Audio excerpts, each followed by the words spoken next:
Those that do not study history will be forever doomed to repeat it. The War That Will End War by H.G. Wells. Chapter 11. The War of the Mind. All the realities of this war are things of the mind. This is a conflict of cultures and nothing else in the world. All the worldwide pain and weariness, fear and anxieties, the bloodshed and destruction, the innumerable torn bodies of men and horses, the stench of putrefaction, the misery of hundreds of millions of human beings, the waste of mankind, are all but the material consequences of a false philosophy and foolish thinking. We fight not to destroy a nation, but a nest of evil ideas. We fight because a whole nation has become obsessed by pride, by the cant of cynicism and the vanity of violence, by the evil suggestions of such third-rate writers as Gobineau and Stuart Chamberlain, that they were a people of peculiar excellence destined to dominate the earth, by the base offer of advantage in cunning and treachery held out by such men as Delbruck and Bernhardi, by the theatricalism of the Kaiser, and by two stirring songs about Deutschland and the Rhine. These things, interweaving with the tradesmen's activities of the armament trust and the common vanity and weaknesses of unthinking men, have been sufficient to release disaster. We do not begin to measure the magnitude of the disaster. On the back of it all, spurring it on, are the idea-mongers, the base-spirited writing men, pretentious little professors in frock coats scribbling kernels. They are the idea. They pointed the way and whispered, "Go." They ride the world now to catastrophe. It is as if God, in a moment of wild humor, had lent his whirlwinds for an outing to half a dozen fleas. And the real task before mankind is quite beyond the busyness of the fighting line. The simple, awful business of discrediting and discouraging these stupidities by battleship, artillery, rifle, and the blood and courage of 7 million men. The real task of mankind is to get better sense into the heads of these Germans, and therewith, and thereby, into the heads of humanity generally, and to end not simply a war, but the idea of war. What printing and writing and talking have done, printing and writing and talking can undo. Let no man be fooled by bulk and matter. Rifles do but kill men, and fresh men are born to follow them. Our business is to kill ideas. The ultimate purpose of this war is propaganda, the destruction of certain beliefs and the creation of others. It is to this propaganda that reasonable men must address themselves. And when I write propaganda, I do not for a moment mean the propaganda with which the name of Mr. Norman Angell is associated. This great modern gospel that war does not pay. That is indeed the only decent and attractive thing that can still be said for war. Nothing that is really worth having in life does pay. Men live in order that they may pay for the unpaying things. Love does not pay. Art does not pay.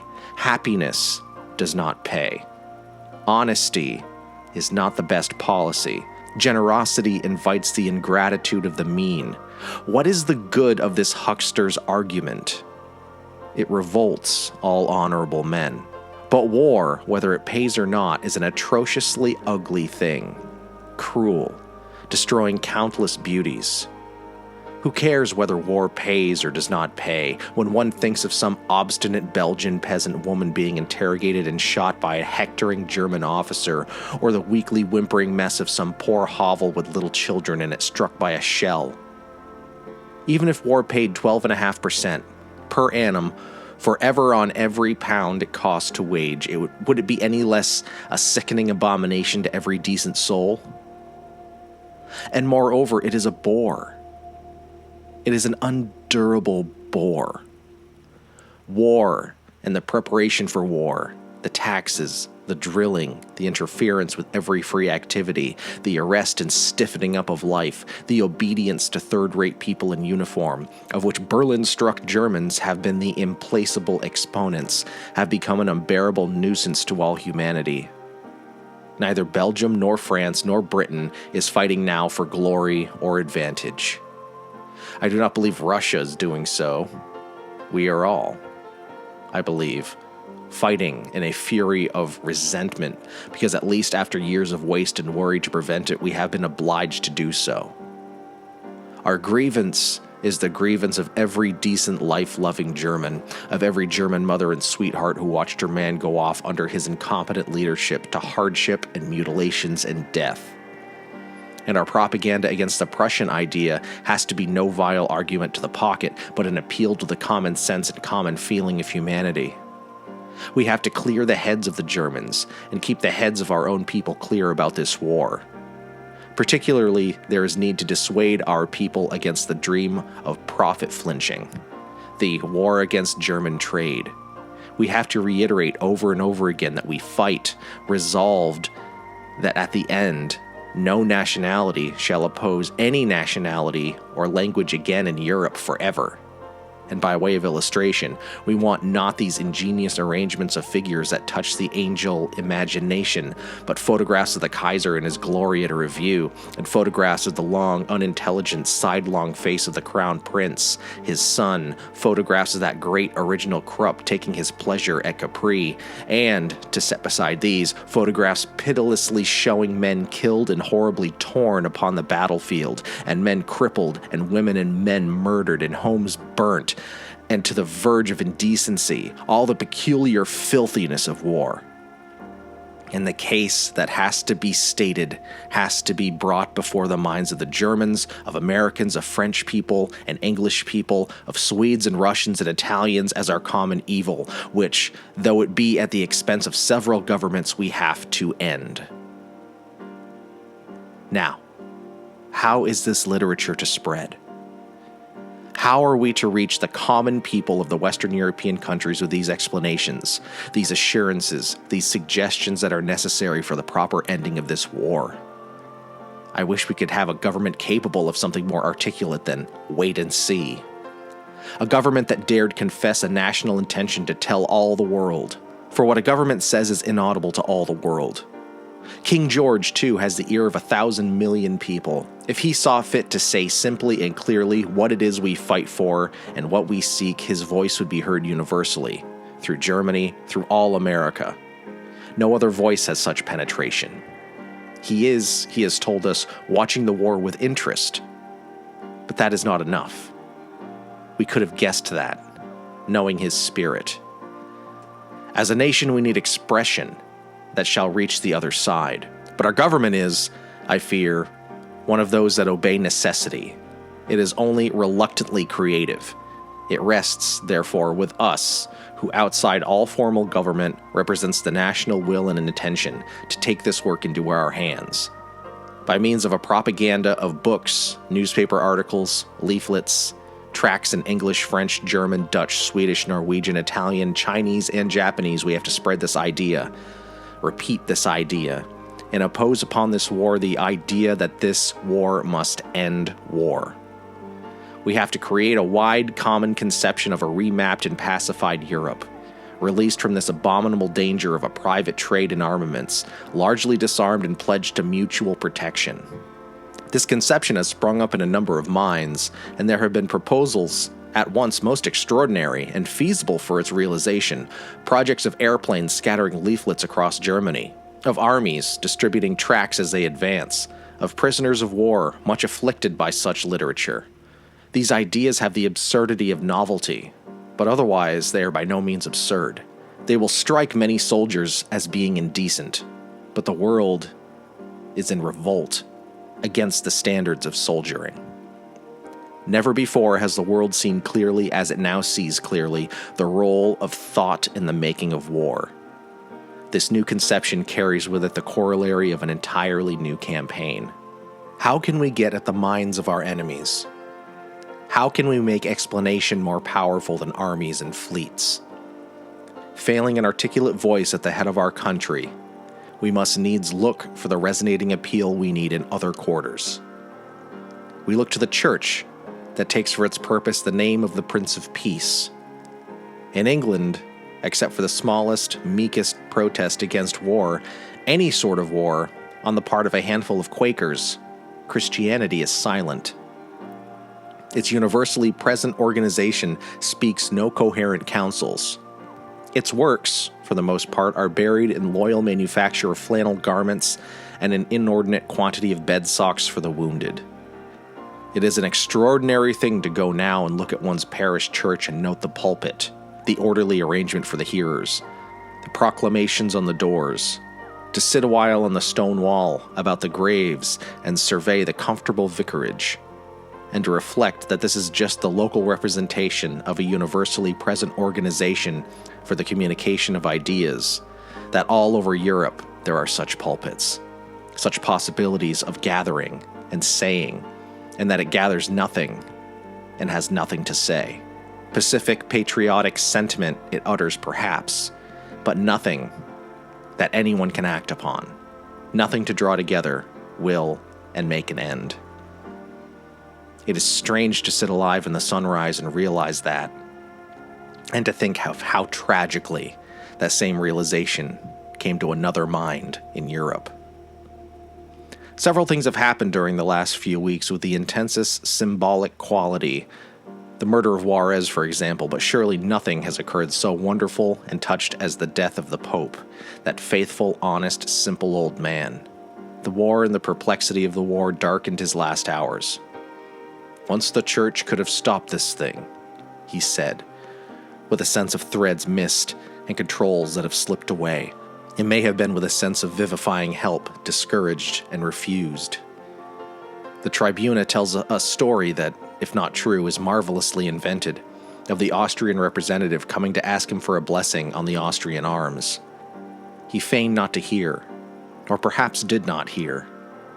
The Austrian asked again, and again there was silence. Then, at the third request, when he could no longer be silent, he broke out, "No! Bless peace!"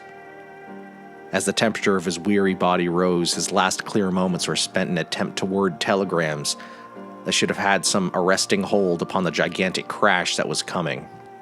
And in his last delirium, he lamented war and the impotence of the church. Intellect without faith is the devil, but faith without intellect is a negligent angel with rusty weapons.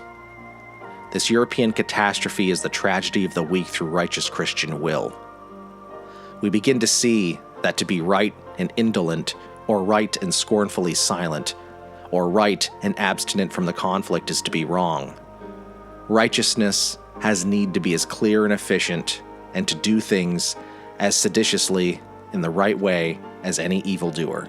There is no meaning in the Christianity of a Christian who is not now a propagandist for peace, who is not now also a politician. There is no faith in the liberalism that merely carps at the manner of our entanglement in a struggle that must alter all the world forever. We need not only to call for peace, but to seek and show and organize the way of peace. One thinks of governments and the church and the press, and then, turning about for some other source of mental control, we recall the organizations, the really quite opulent organizations, that are professedly devoted to the promotion of peace. There is no voice from The Hague. The so-called peace movement in our world has consumed money enough and service enough to be something better than a weak little grumble at the existence of war. What is this movement and its organizations doing now? 99% of people in Europe out of every 100 are complaining of war now. It needs no specially endowed committees to do that. They preach to a converted world. The question is how to end it and prevent its recurrence. But have these special peace-seeking people ever sought for the secret springs of war, or looked into the powers that war for war, or troubled to learn how to grasp war and subdue it? All Germany is knit by the fighting spirit and armed beyond the rest of the world.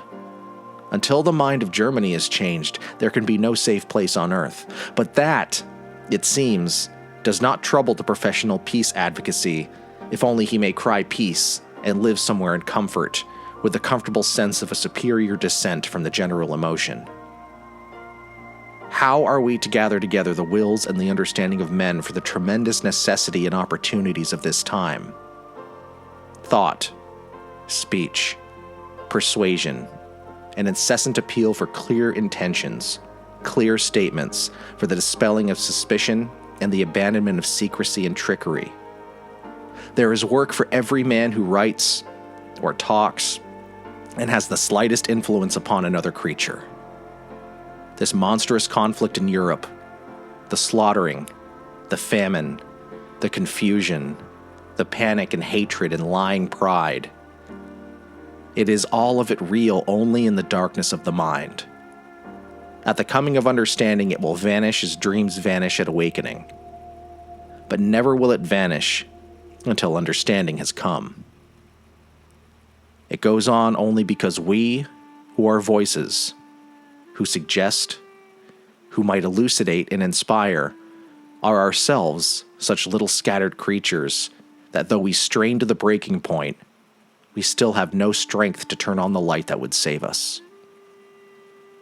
There have been moments in the last 3 weeks when life has been a waking nightmare.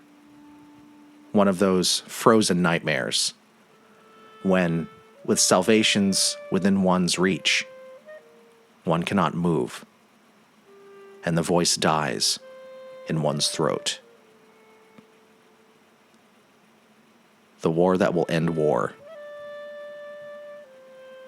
Chapter 11. The War of the Mind. By H.G. Wells. On Locked in a Vacancy.